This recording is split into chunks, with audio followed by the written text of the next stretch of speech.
Sud Radio Berkov dans tous ses états. Le face-à-face. 13h04 sur Sud Radio, l'heure pour nous de vous présenter ce face-à-face aujourd'hui avec Jean-Dominique Michel, anthropologue et surtout auteur de ce nouveau livre Autopsie d'un désastre, mensonges et corruption autour du Covid. C'est publié aux éditions Résurgence. Bonjour Jean-Dominique Michel. Bonjour. Alors je reçois aujourd'hui un dangereux complotiste. Vous savez, celui qui a fait... Vous savez, comme on recevait... Je me rappelle d'ailleurs que quand la première fois que j'ai reçu... Didier Raoult qui a préfacé votre livre, on m'a dit mais enfin tu peux pas recevoir Didier Raoult, c'est pas possible, ou Christian Perron, ou ces gens-là. Je dis mais pourquoi je peux pas le recevoir? Moi je ne suis pas médecin, mais je peux interroger des gens qui après tout ont été vaccinologues à l'Union européenne pendant 15 ans comme Perron, qui a été directeur à l'hôpital de Garches, Didier Raoult qui est l'épidémiologue ou en tout cas le microbiologiste que l'on connaît, qui a le plus citation effectivement là, non. Ah non, c'est complotiste. Attention, je précise, on m'a pas dit ça ici à Sud Radio, on m'a dit ça autour en disant effectivement ça ne se fait pas, etc. Pourquoi? Parce qu'il y a une voix qui n'était pas la voix de la science, qui était la voix d'un certain nombre. Et Jean-Dominique Michel, je voudrais commencer par ça, parce que je rappelle que vous êtes anthropologue, vous êtes expert en santé publique, vous êtes un spécialiste déterminant de la santé. D'ailleurs, j'adore de la salutogénèse. Vous allez m'expliquer que c'est la salutogénèse, ça j'avoue que j'aimerais être salutogénésien, ça me plaît comme un truc. Et donc, vous écrivez « Autopsie d'un désastre, mensonges et corruption autour du Covid ». Et effectivement, entre ce qu'on pouvait entendre il y a encore 3 ans, hein, même pas 2 ans et demi, 3 ans, et ce qu'on entend aujourd'hui, il y a quand même une espèce de, je dirais presque d'abîme, une espèce de, c'est complètement étonnant. Alors, qu'est-ce qui s'est passé? Eh bien, il s'est passé que je crois que le bon sens populaire et la plupart des gens, mais les classes plus intellectuelles ont plus de peine à prendre compte de cette réalité, se sont aperçus que ce qu'on nous avait dit au sujet de l'épidémie était faux et que ça avait orienté la perception de l'opinion publique dans une direction qui n'était pas juste. Alors c'est vrai que ça a mis du temps pour qu'un certain nombre de personnes atterrissent, mais un des experts que je cite dans le livre, Martin Kulldorff, qui était à l'université de Harvard à l'époque, dit « J'ai eu très peur quand j'ai entendu parler de cette pandémie pendant 10 minutes ». Ah bon? C'est le temps que ça lui a pris pour voir la réalité des chiffres et s'apercevoir dès le mois de février 2020 qu'on était face à un événement épidémique d'intensité moyenne, comparable à ce qu'on connaît année après la grippe. Avec la grippe, donc la question qui se pose, c'est comment en est-on venu à nous faire croire que nous faisions face à quelque chose d'exceptionnel? Une pandémie voilà, qui allait tuer des dizaines de millions de morts. Enfin, alors que d'après tous les indicateurs qu'on avait déjà à disposition à l'époque, un autre exemple que je pourrais donner, Arnaud Fontanet, qui est épidémiologiste à l'Institut Pasteur et qui a été coopté au sein du conseil scientifique présidé par Delfrécy, en février 2020, écrit dans Le Monde, le Covid est moins létal que la grippe. Donc on a déjà en février 2020 tous les indicateurs qui nous permettent de ne pas paniquer. Or, il y a une panique collective qui a été orchestrée, qui a été organisée, et donc c'est là où mon analyse intervient. Qu'est-ce qui a fait qu'on est parti dans une direction aussi insensée? Oui, c'est ce que vous racontez, c'est presque un livre qui se lit comme un thriller, quoi. C'est vrai, comment on a organisé, en fait c'est un désastre organisé. Et c'est ce qu'on peut dire, ce que disait Lucien Cerise quand il parlait gouverner par le chaos. Est-ce que ça a été, en fait, une gigantesque entreprise de management par la peur? Oui, absolument. Et avec un motif, alors qui, moi, m'a beaucoup intéressé, étant donné que c'est mon domaine d'expertise, c'est un renversement complet de la science.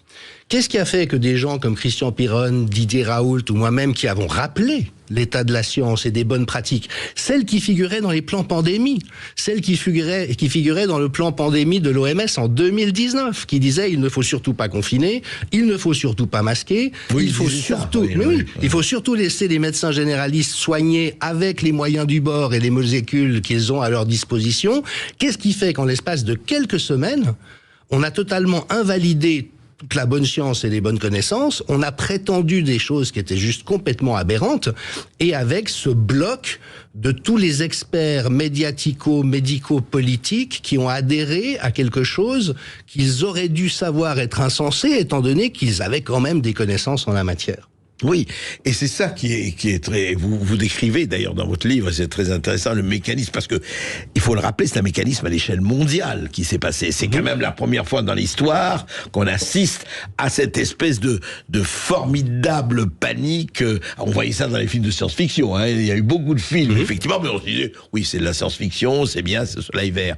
Et au fond, c'est quoi? C'est-à-dire, qu'est-ce qui a fait que ce modéliste venu de Londres, au goût étrange venu d'ailleurs, Monsieur Ferguson, est venir dire à tous les gouvernements de la planète, en tout cas aux chefs de gouvernement, ça va être terrifiant, ça va être... Et tous l'ont suivi. Et ils sont allés au laboratoire en disant, le vaccin, vite, vite, vite. C'est un peu ça qui s'est passé. Absolument.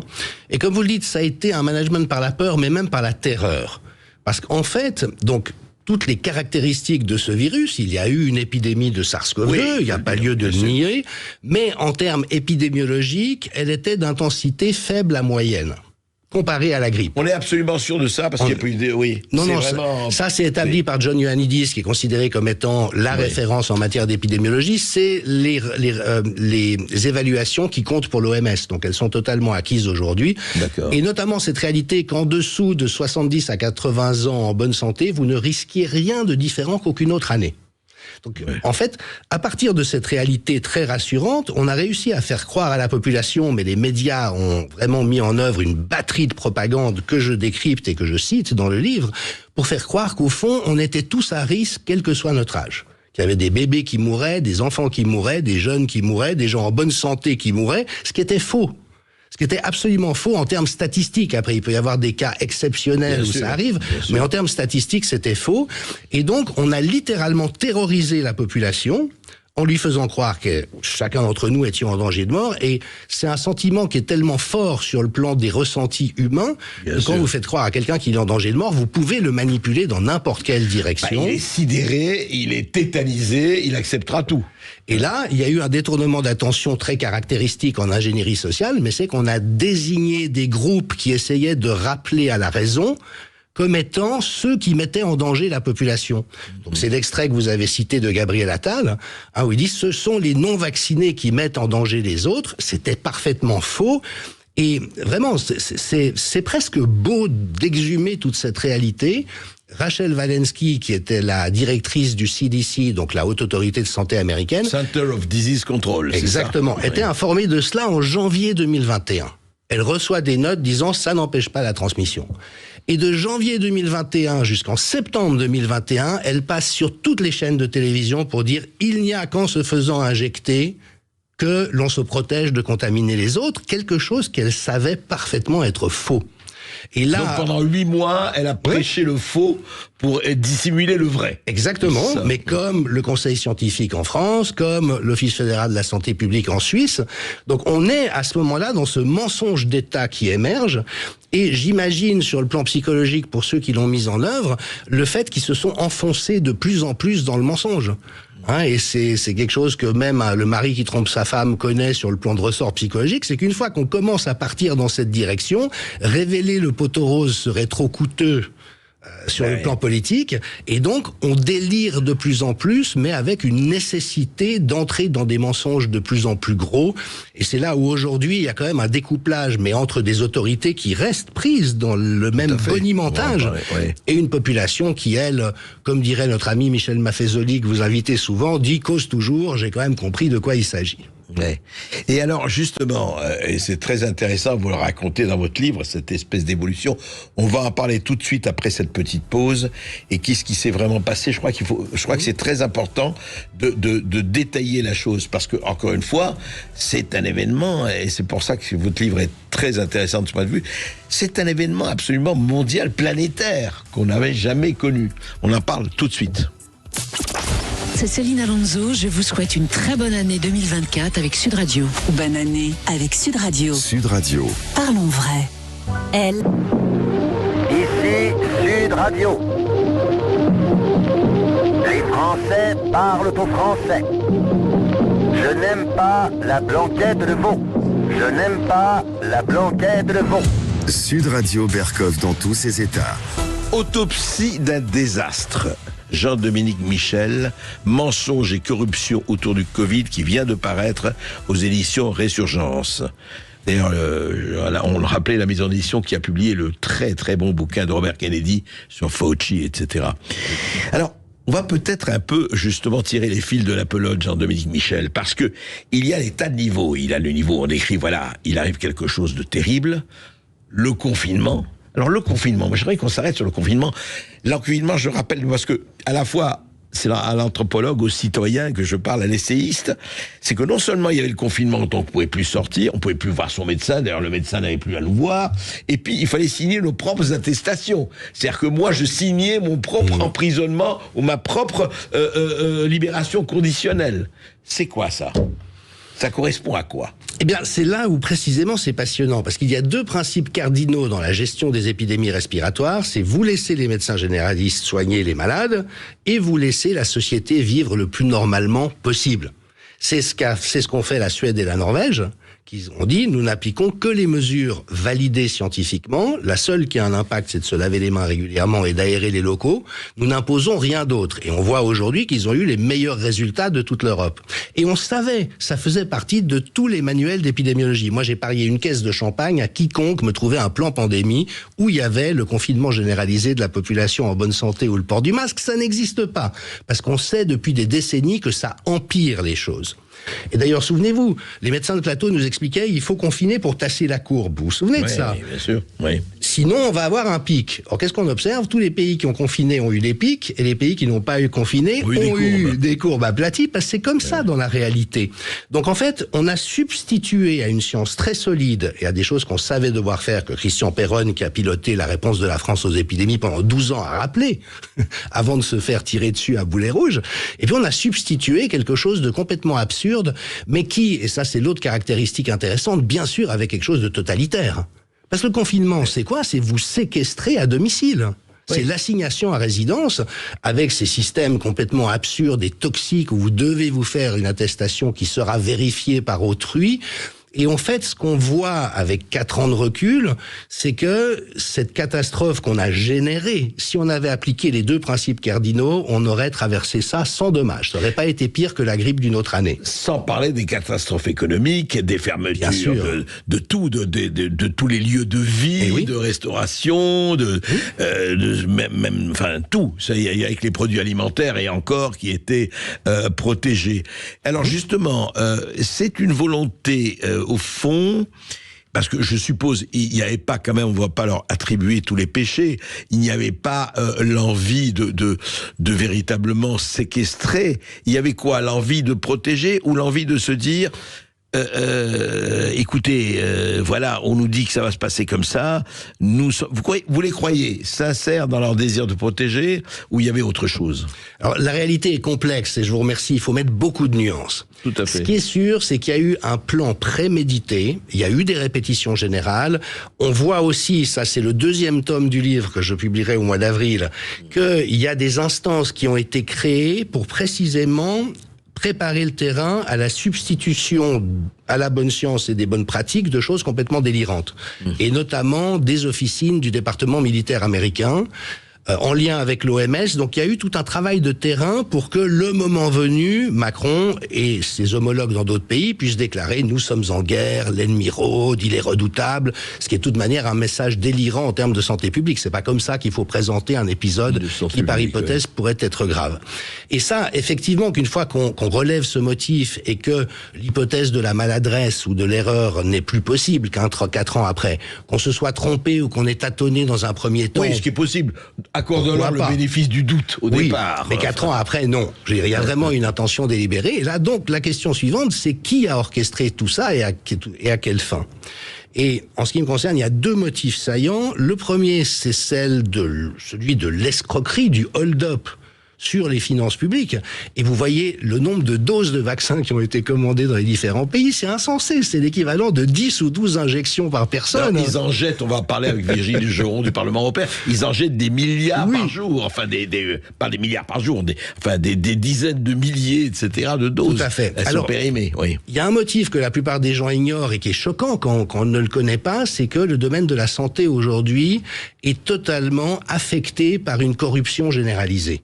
Vraiment, vous êtes je sais, vous l'affirmez dans votre livre. Non, ça n'est pas moi qui l'affirme. Ça n'est pas moi qui l'affirme. C'est le Centre d'éthique de Harvard, c'est les sociétés médicales, c'est les meilleures revues médicales, c'est la Commission européenne en 2014 qui rappelle la corruption est généralisée dans le domaine de la santé.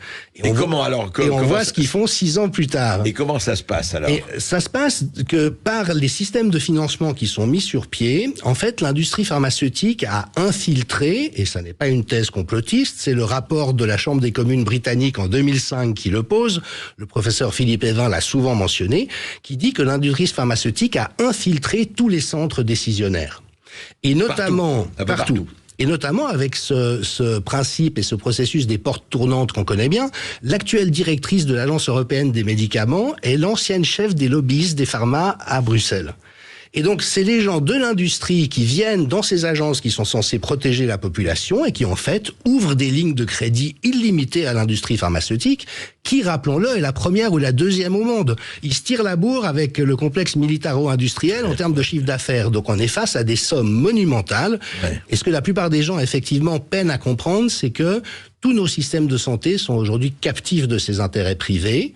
Et avec une complicité nécessaire de tous ceux qui sont inscrits dedans, parce que si vous osez ouvrir votre gueule pour parler français par rapport à ça, eh bien votre carrière est finie. Et on voit effectivement jusqu'où ils sont allés. Pensons à Amin Umlil, docteur en pharmacie, juriste, qui a rappelé ce que c'est que le consentement libre et éclairé. Il était tout à fait juste dans ses analyses, il s'est fait révoquer. Donc aujourd'hui, toute personne qui sort du rang se fait démolir, et donc évidemment que ça assure le fait que tout le monde est complice. Et puis après, évidemment que dans les complicités, je suis convaincu que l'immense majorité des médecins sont sincères. Ils croient vraiment que le vaccin était utile. Ils n'ont pas lu la science, ils n'ont pas lu les études, et ils n'ont notamment pas vu que les études Pfizer étaient trafiquées.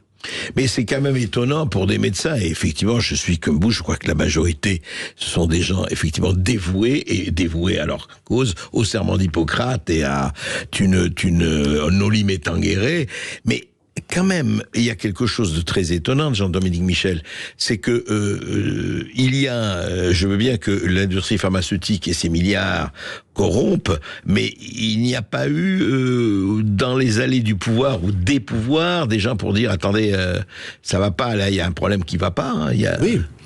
Et d'ailleurs, ce qui est aujourd'hui l'Agence nationale de la santé, de la sécurité du médicament, la NSM, connaît des scandales à répétition, et après chaque scandale, on change les têtes, on essaye de rafistoler les choses, mais tant que le système ne bouge pas, dans les faits, il s'empire.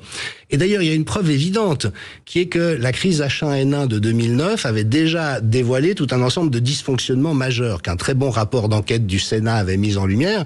Et je dis souvent qu'un rapport d'enquête, ça vise à corriger les choses. Or, ce qu'on a vu dans l'intervalle, c'est que ça a servi à faire exploser tout ce qui avait permis de résister à l'opération crapuleuse en cours à cette époque. Donc la première hypothèse, c'est qu'il y a un racket des finances publiques avec la complicité de nos gouvernants, et ça, je crois qu'aujourd'hui, il n'y a plus beaucoup de doute à avoir. Maintenant, l'autre hypothèse, elle est plus dérangeante, c'est que la crise du Covid s'inscrit dans une succession de crises qui toutes ont comme caractéristique de réduire les droits et libertés et de faire émerger une gouvernance mondiale dont d'ailleurs le président Sarkozy avait dit que nous n'y échapperions pas. Et on voit des gens comme Klaus Schwab et le Forum économique mondial qui n'ont aucune légitimité démocratique dire, ils le disent explicitement, les élections ne servent à rien, on sait quel en sera le résultat, nous banquiers, hommes d'affaires, richissimes, savants de ce monde, savons mieux que les populations ce qui est bon pour elles. Nous sommes le camp du bien. Nous sommes le camp du bien, mais ils disent explicitement qu'ils ont l'intention de prendre le pouvoir sur la vie des populations, la détermination des populations, et quand nous permettons de le répéter, on se fait traiter de complotistes. Et oui, et là, il y a beaucoup de gens qui vont dire, Jean-Dominique Michel, le vrai complotiste, Schwab, Gates, ce qui est vrai aussi, enfin il faut le rappeler, je dis ça pour les auditeurs, qui sont les plus gros financiers de l'OMS, c'est Bill Gates lui et la fondation Bill et Melinda Gates en troisième après les États-Unis. Enfin donc c'est quand même intéressant quand même ces liens. Hein. Et je me permets de mentionner Politico et Die Welt, qui sont des médias assez crédibles, avec leurs cellules d'enquête, ont cherché à savoir qui avait piloté réellement la réponse mondiale au Covid. Ils sont arrivés à la conclusion, c'est Monsieur Gates, qui a investi plusieurs dizaines de milliards avec ses fondations, qui s'est substitué aux États et a organisé une réponse uniforme d'une manière que les gouvernements n'ont pas contrôlée. Et ça, c'est pas Jean-Dominique Michel, complotiste ou pas, qui le dit, c'est Die Welt et Politico. Donc il y a vraiment des phénomènes très inquiétants qui sont en train de se dérouler, et je trouve que c'est très très important d'en parler. Absolument, et c'est ce qu'on fait d'ailleurs. On continue cet entretien dans un instant avec vous. Vous aurez la parole 0826 300 300. Jean-Dominique Michel est notre invité. À tout de suite sur Sud Radio. Et vous nous appelez. Sud Radio Berkov dans tous ses états, midi 14h. André Berkov. Ici Sud Radio. Les Français parlent au français. Les carottes sont cuites. Les carottes sont cuites. Sud Radio Berkov dans tous ses états. Le problème est de savoir s'il s'agit de l'autopsie d'un désastre ou du désastre des autopsies quand elles sont mal faites, notamment au niveau des morts. Et que provoque la mort? Est-ce que c'est le Covid ou est-ce que c'est quelques comorbidités quand on a 80-85 ans? Vraie question, vrai livre que je vous recommande vraiment, de Jean-Dominique Michel, parce qu'il raconte beaucoup de choses, il dit beaucoup de choses, beaucoup d'informations sur ce qui s'est passé. Maintenant 4 ans, on a 4 ans de recul, tout commence à sortir. Et simplement, Jean-Dominique Michel, je voudrais quand même vous dire, oui, mais on dit tout ça sur les vaccins, etc. Mais enfin, des milliards de gens ont été vaccinés, et il n'y a pas eu ni des milliards, ni des dizaines de millions de morts. Donc, ça a marché, le vaccin. Eh bien si, et c'est là où la question d'échelle, en fait, se retourne. Actuellement, on évalue de manière relativement conservative à 1 cas sur 800 les effets graves de l'injection anti-Covid. Sur 800 injections, il y en a une qui déclenche un effet grave. Un effet secondaire ou autre. Il faut savoir qu'il y a des vaccins qui ont été retirés du marché il y a quelques années parce qu'il y avait un signal d'un effet grave sur 10 000.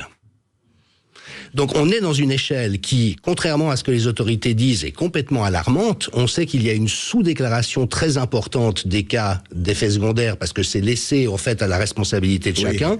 Et on sait qu'il y a que... Chacun peut s'adresser à la pharmacovigilance, mais il faut qu'il le fasse. Voilà. Et on sait qu'il y a que 2 à 5% des problèmes qui sont rapportés. Et donc en fait, les chiffres sont écarlates partout. Et totalement inhabituel par rapport à ce qu'on connaît, avec après, bien sûr, une très grosse résistance médiatico-politique quant au fait de reconnaître qu'il y a des effets graves qui se sont produits. Et il y a eu quelques décisions récemment, dont celle concernant Madame Morissette Doyer, qui avait développé un cas de Professeur Jacob.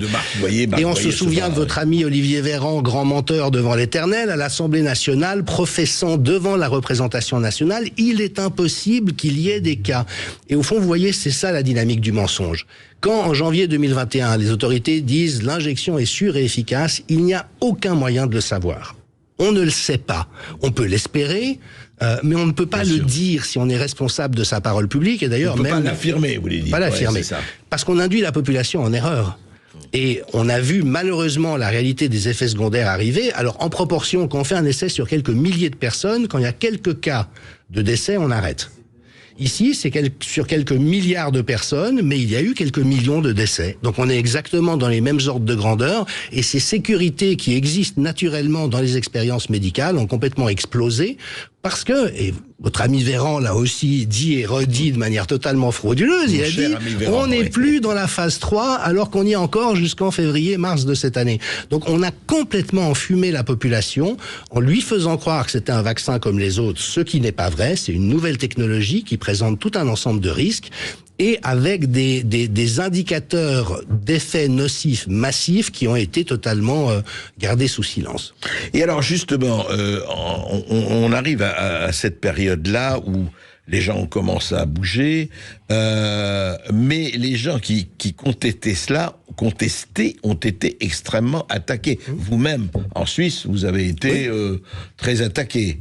Vous me racontiez qu'il y a eu même des émissions sur et contre vous, c'est ça ?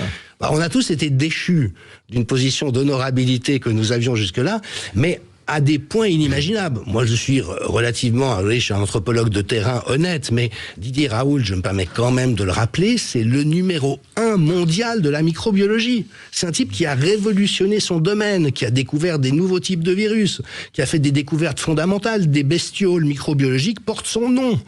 C'est une référence absolue. C'est le Zidane ou le Messi de la microbiologie. Oui, on pourrait vous répondre qu'il peut se tromper aussi sur d'autres domaines. Oui, absolument. Et ça a été l'intoxication. C'est-à-dire que, en fait, le ciblage a été très précis sur les différentes personnes, et pour les gens très compétents dans leur domaine, comme Raoult, Perron ou Alexandra Roland-Caude, on a fait croire qu'ils étaient devenus mégalomanes et qu'ils ne tenaient plus compte de la science. Maintenant, l'ancien directeur de l'école de santé publique de l'Université libre de Bruxelles, c'est quelqu'un qui connaît la santé publique, commentant les émissions que Didier Raoult publiait chaque semaine sur YouTube, disait c'était des leçons de science. C'était d'une intelligence, d'une précision. Il a dit un ensemble de choses avant tout le monde. Et de cette précision et de cette pertinence dans l'analyse, on a réussi à faire croire que ce monsieur se mettait à délirer. Et là, on a ce motif inversé extraordinaire qui est qu'en fait, la société a déliré, les gouvernants ont déliré, les médecins de plateau ont déliré, mais probablement parce qu'ils sont payés à cette fin. Il y a quand même de l'escroquerie véreuse. Il y a quand même des conflits d'intérêts dans ce domaine. Existe, oui. Et plus que ça, des versements massifs sur des comptes occultes dans des paradis offshore pour un certain nombre d'entre eux. Vous êtes sûr de ça ? Ah oui, c'est parfaitement documenté. Ah oui. Tout à fait. Alors, il y a aussi des naïfs qui participent benoîtement au truc, mais il y a aussi des gens, voilà, qui touchent des millions de dollars pour enfumer la population. Et donc, on a vraiment fait croire que des gens qui étaient d'authentiques experts et qui avaient gardé la tête froide, et je dis souvent, si on avait eu Perron, Raoult et Toubiana, l'épidémiologiste en charge, mais on aurait géré ça comme une fleur. Vraiment. Et c'est tout ce que l'analyse rigoureuse des données montre de manière absolument indiscutable. Oui, mais ce n'était pas eux qui étaient là. Juste un mot là-dessus, Jean-Dominique Michel. Il se passe aussi aux États-Unis où il y a des contre-pouvoirs très forts, beaucoup plus forts, faut le dire, qu'en Europe, en tout cas que chez nous en France. Il y a quand même des réactions. Un État comme la Floride a banni, en tout cas, le vaccin. Mais au-delà de ça, est-ce que aujourd'hui ça va jusqu'à la Cour suprême? Enfin, les jugements, les plaintes, etc. se multiplient. Où on en est de ce point de vue? Alors, il y a plusieurs procédures en cours. Une des plus intéressantes, c'est une procédure des États de la Louisiane et du Missouri contre la Maison-Blanche et l'administration fédérale pour avoir censuré de la science de qualité sur les réseaux sociaux, notamment Facebook, Instagram, Twitter, etc. Et donc, certains épidémiologistes comme Jay Bhattacharya et Martin Kulldorff se sont associés à la plainte et les juridictions ont donné raison aux plaignants en disant c'est une violation intolérable du droit à la liberté d'expression. D'autant plus que c'est des très bons experts qui publiaient de la science de qualité.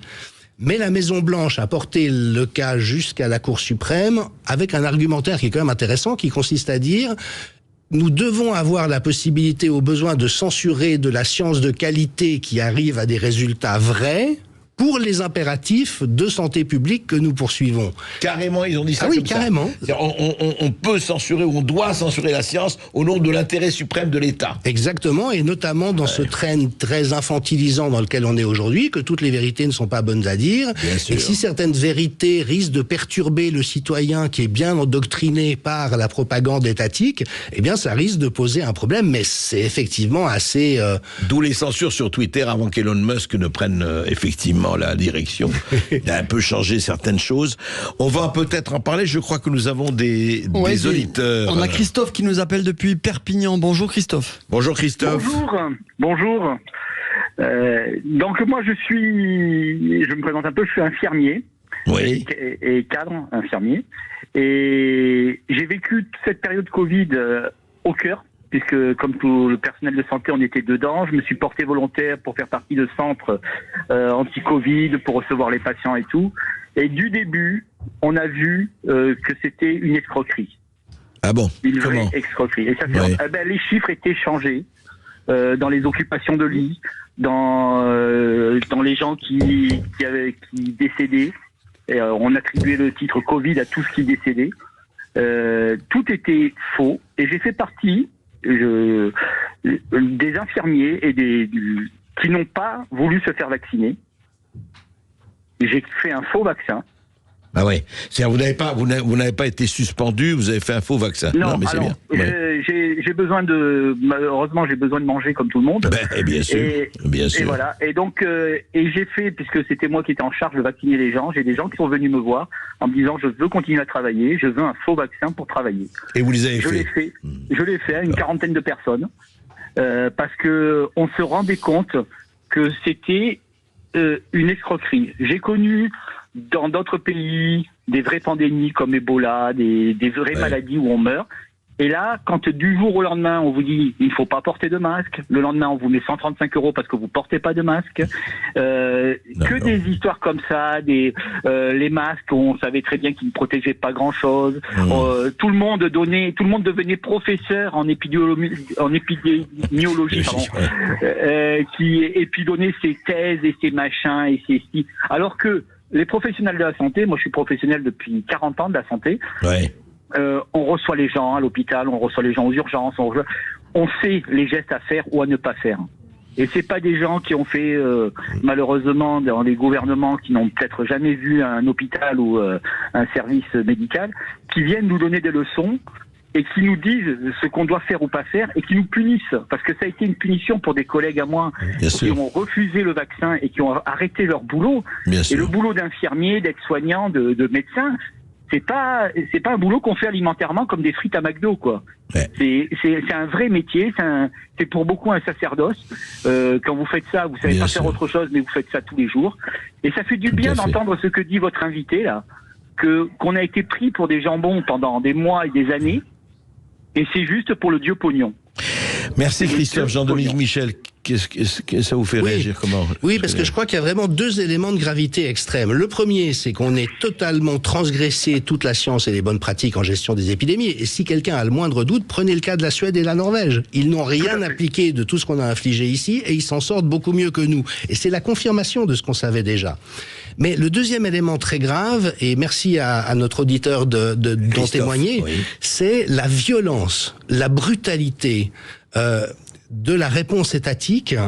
Et notamment, alors vous soulignez l'étiquette complotiste, il faut savoir que j'ai co-préfacé avec Ariane Biran la traduction en français du livre d'un professeur de sciences politiques américain qui s'appelle « Les théories du complot, un outil de contrôle de la pensée ». Et il retrace tout l'historique de l'utilisation de cette étiquette en montrant qu'à chaque fois qu'elle fleurit et qu'elle est utilisée massivement par les médias, c'est qu'il y a des crimes d'État contre les populations en cours. Ça s'est passé pendant la déclaration de la guerre en Irak, après l'assassinat du président Kennedy. Donc à chaque fois qu'il y a une énorme magouille mafieuse auquel participent nos États, on brandit l'étiquette de complotiste. Pour ceux qui s'y opposent. Et on attaque les personnes de manière totalement indigne, comme les soignants l'ont été. Oui, non mais les soignants suspendus, sans indemnité, sans un centime. Mais il faut savoir que c'est toujours en cours. C'est toujours en cours parce que quand vous cherchez un emploi de soignant dans n'importe quoi, la première question qu'on vous pose, c'est est-ce que vous êtes à jour de votre vaccination? Oui, toujours aujourd'hui. Toujours aujourd'hui. Oui, d'accord. Ce qui est accessoirement une violation du secret médical. Mais c'est en plus. Et donc, ce qui est intéressant, je crois qu'on peut dire aussi que certains complotistes, en fait, ils sont traités de façon lamentable parce qu'ils dévoilent les vrais comploteurs. Oui, bien sûr, bien sûr. Le dieu pognon. Il faut pas chercher plus loin, c'est le dieu pognon. Ça, je crois des milliards et des milliards en jeu. Et pour des milliards, on peut tuer des gens sans aucune discrimination. On s'en fout. Et hélas, ce n'est pas nouveau, Christophe. On va prendre. On marque une courte pause et après on aura Jean-Marc qui nous attend au standard 0826 300 300. Vous nous appelez. Dernière pause sur Sud Radio. À tout de suite. Sud Radio Berkov dans tous ses états. Appelez maintenant pour réagir 0826 300 300. Sud Radio. Les Français parlent au français. Je n'aime pas la blanquette de veau. Je n'aime pas la blanquette de veau. Sud Radio Berkov dans tous ses états. 13h46 sur Sud Radio, nous sommes toujours avec Jean-Dominique Michel qui vient nous voir pour son livre Autopsie d'un désastre, mensonges et corruption autour du Covid aux éditions Résurgence. Et on a Jean-Marc qui nous appelle depuis Narbonne. Bonjour Jean-Marc et meilleurs vœux. Bonjour Jean-Marc. Bonjour André, bonjour Monsieur Michel, félicitations. Alors moi je fais partie des complotistes et extrémistes depuis quelques années, donc c'est comme ça qu'on traite les gens qui réfléchissent en fait. Oui, il y a de ça, il y a de ça. Il y a de ça, donc je me félicite qu'on me traite comme ça. D'accord. Moi, j'ai eu peur aussi pendant 10 minutes quand cette pandémie est arrivée.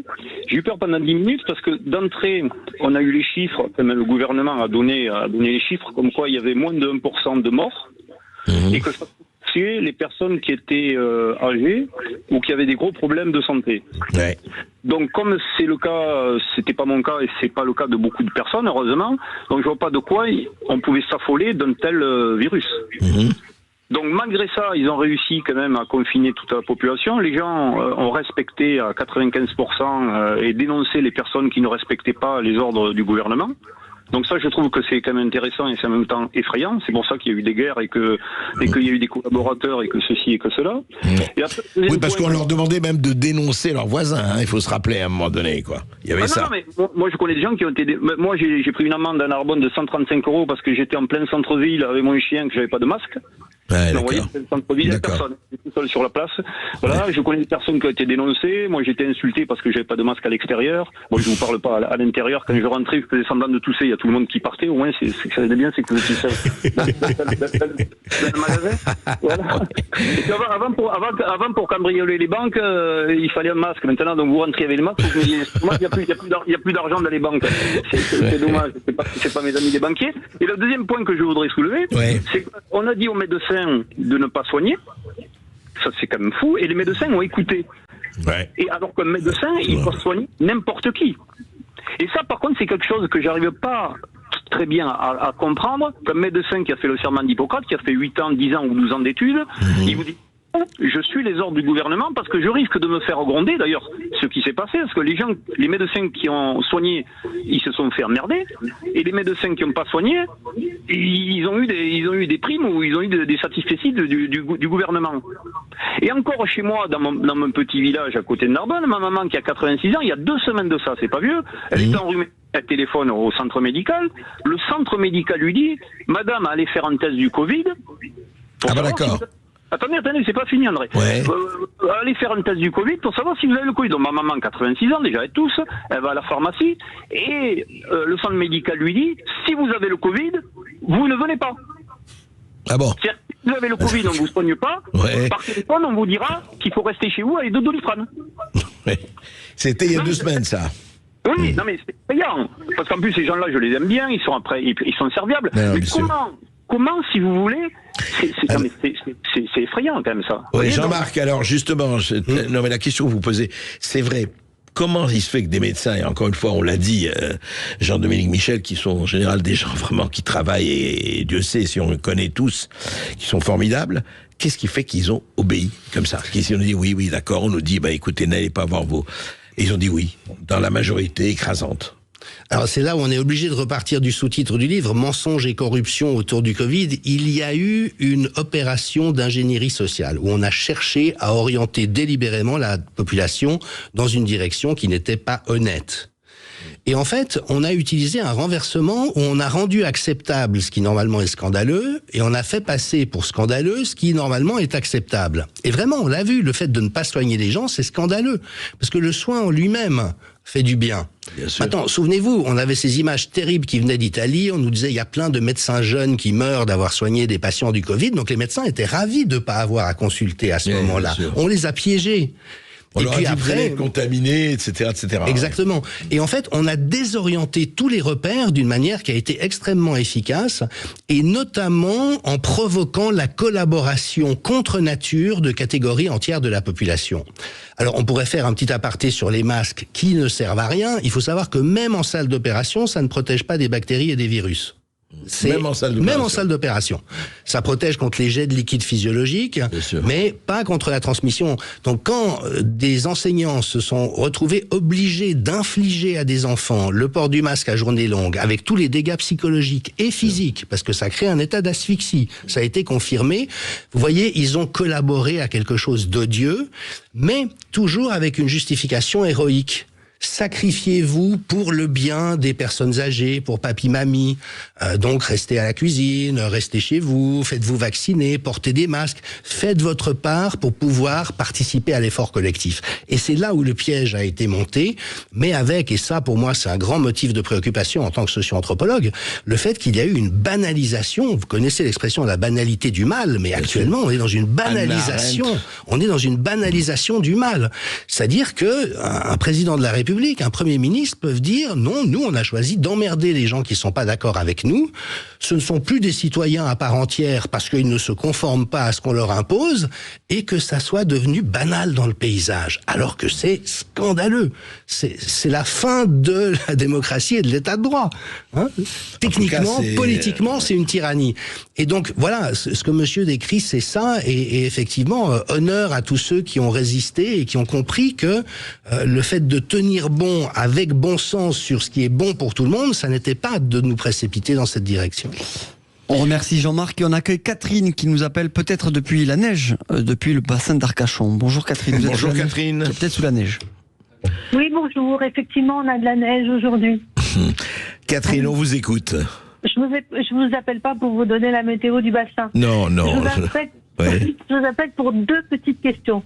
La première question, c'est votre invité, a-t-il une idée de combien de temps les effets secondaires auront lieu aux gens qui ont été vaccinés? La deuxième question, moi je ne suis pas vaccinée, donc évidemment j'ai été interdite de continuer à travailler à l'hôpital et je me suis rendu compte du nombre de personnes autour de moi qui se sont parties, j'ai perdu beaucoup d'amis. Et donc quelle est la question, quelle est la façon que l'on peut donner à tous ces gens qui ont été vaccinés pour qu'ils comprennent qu'ils ont été empapaoutés? Voilà. Oui, comment on peut leur expliquer? Difficile, surtout, parce que quelqu'un qui a été vacciné et qui se porte bien, ce sera très difficile de lui expliquer qu'il a été empapaouté. Oui, non, mais ceux qui justement ont des effets secondaires, qu'est-ce qu'on peut leur dire? D'accord. Voilà, prenez conscience que vous vous êtes fait empapaouter. Et puis, combien de temps, s'il y a des statistiques qui ont été faites, combien de temps... C'est votre première question, Catherine. Oui, j'ai bien écouté. Jean-Dominique Michel, est-ce qu'on sait, parce qu'il y a eu effectivement beaucoup de choses, mais là aussi, c'est des spéculations. Certains ont dit, non mais attendez, c'est allé très loin. Certains ont dit, vous avez été vacciné, vous allez mourir dans 2 ou 3 ou 5 ans quand même. Pas exagéré, quoi. Il y a eu aussi du délire de ce côté. Tout à fait. Reconnaissons-le. Tout à fait. Tout à fait. C'est important. Soyons quand même un peu objectifs. Mais justement, est-ce qu'il y a une idée du temps, etc., ou pas Alors, c'est une réponse complexe, donc je vais donner quelques lignes de force. La première, c'est que non, on n'a aucune idée de ce qui va se passer à moyen et long terme. Et d'ailleurs, même Pfizer, dans les contrats avec les États, dit on ne sait pas ce qui se passe au-delà de quelques mois.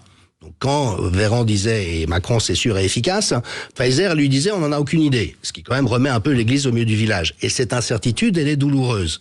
Bien sûr. Ce qu'on sait aussi, c'est que dans les lots d'injection, certains se sont avérés particulièrement toxiques. Il y a des études au Danemark notamment qui ont été faites, et d'autres très peu toxiques.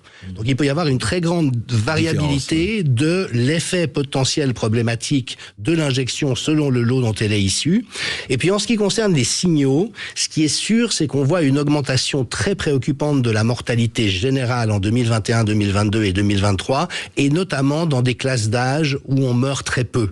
Il y a plus 25% dans des pays comme l'Angleterre, comme le Canada, en Suisse. On voit cette augmentation de la mortalité générale.